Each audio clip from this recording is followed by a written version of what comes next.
नवीन Thane railway स्थानकाच्या शेजारील उच्च रक्तदाब वाहिनीच्या पर्यायावर महिनाभरात तोडगा काढण्याचे महापालिका आयुक्त सौरभ राव यांचे निर्देश.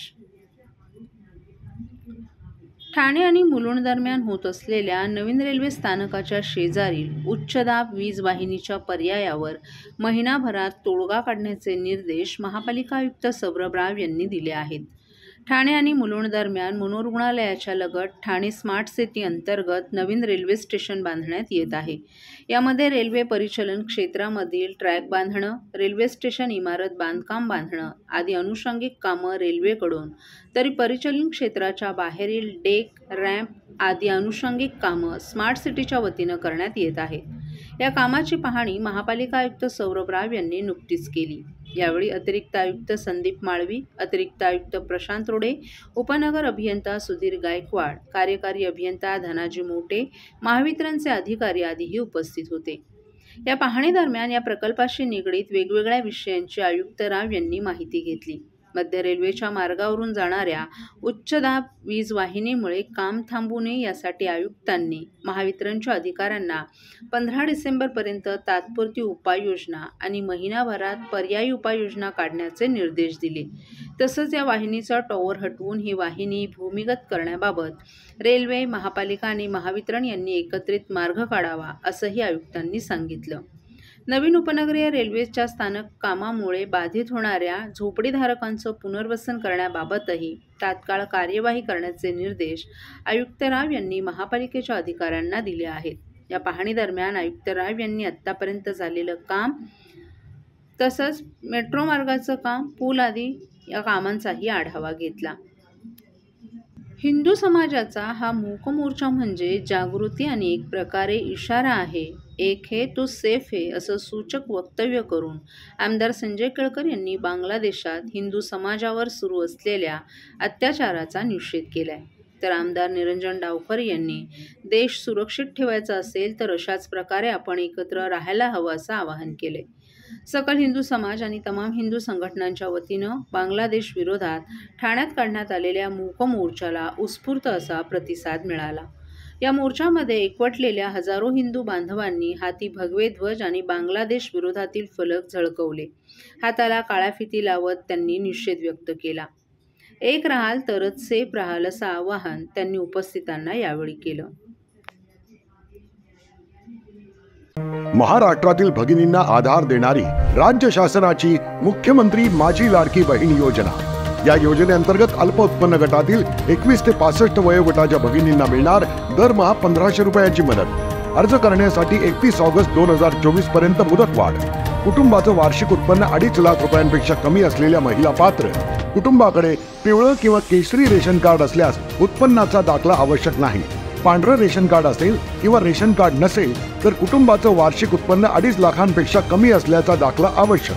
योजनेसाठीचा ऑनलाईन अर्ज नारी शक्ती दूत ॲपवरून किंवा पोर्टलवर भरता येईल. ज्या भगिनींना ऑनलाईन अर्ज भरता येत नसेल त्यांच्यासाठी अंगणवाडी, ग्रामपंचायत, वॉर्ड ऑफिस, सेतू सुविधा केंद्रामध्ये किंवा आशाताई बचत गटाच्या CRP यांची मदत उपलब्ध. आता आपल्याला अभिमानानं म्हणता येईल, सुखी आणि सुरक्षित आहे माझी लाडकी बहीण. ठाणे, भिवंडी, निजामपूर आणि मीरा भाईंदर महापालिका क्षेत्रास पाणी पुरवठा करणाऱ्या स्टेम प्रकल्पात 500 दशलक्ष लिटर क्षमतेचे नवीन पंप हाऊस आणि 12 किलोमीटरची नवीन जलवाहिनी यांच्या कामाचा शुभारंभ महापालिका आयुक्त सौरभ राव यांच्या हस्ते नुकताच करण्यात आला. मूलभूत सोयी सुविधांचा विकास करण्यासाठी विशेष तरतुदी अंतर्गत महापालिकांना राज्य शासनाकडून अनुदान मिळतं. त्याअंतर्गत ठाणे, भिवंडी, निजामपूर, मीरा भाईंदर महापालिका क्षेत्रास पाणी पुरवठा करणाऱ्या स्टेम प्रकल्पाची पाणी उचल क्षमता वाढवण्यासाठी नवीन पंप हाऊसचं बांधकाम, नवीन जलवाहिनी टाकणं आणि जुन्या जलवाहिनीची दुरुस्ती करणं या कामासाठी 278 कोटी रुपयांचा निधी मंजूर करण्यात आलाय. तत्कालीन मुख्यमंत्री आणि आताचे उपमुख्यमंत्री एकनाथ शिंदे यांनी या निधीस ऑक्टोबर 2024 मध्ये मान्यता दिली होती.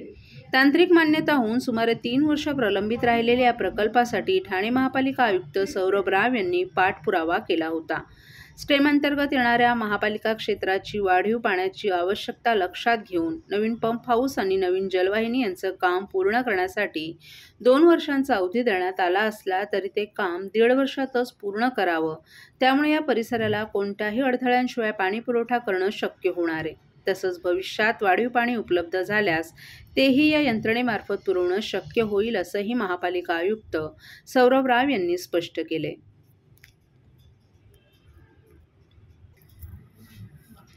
12वी बोर्डाची परीक्षा फेब्रुवारी 2025 रोजी होत आहे. याआधी मुलांना चांगला सराव करता यावा हेतूनं प्रेरणा संस्थेच्या वतीनं रविवारी ठाण्यात सराव परीक्षेचं आयोजन करण्यात आलं होतं. जनसेवक आमदार संजय केळकर यांच्या पुढाकाराने आणि प्रेरणा संस्थेच्या वतीनं ठाणे शहरातील 12वी कॉमर्स आणि सायन्सच्या विद्यार्थ्यांसाठी दरवर्षीप्रमाणे यंदाही डिसेंबर महिन्यात 8, 15, 22 आणि 29 अशा 4 रविवारी विनामूल्य सराव परीक्षेचं आयोजन करण्यात आले. सराव परीक्षेचं हे 12वं वर्ष आहे. ब्राह्मण शिक्षण मंडळ, इंग्रजी माध्यम आणि महाराष्ट्र विद्यालय या 2 परीक्षा केंद्रांवर सकाळी 11 ते दुपारी 2 या वेळेत बोर्ड पद्धतीनं सराव परीक्षा पार पडणार आहेत.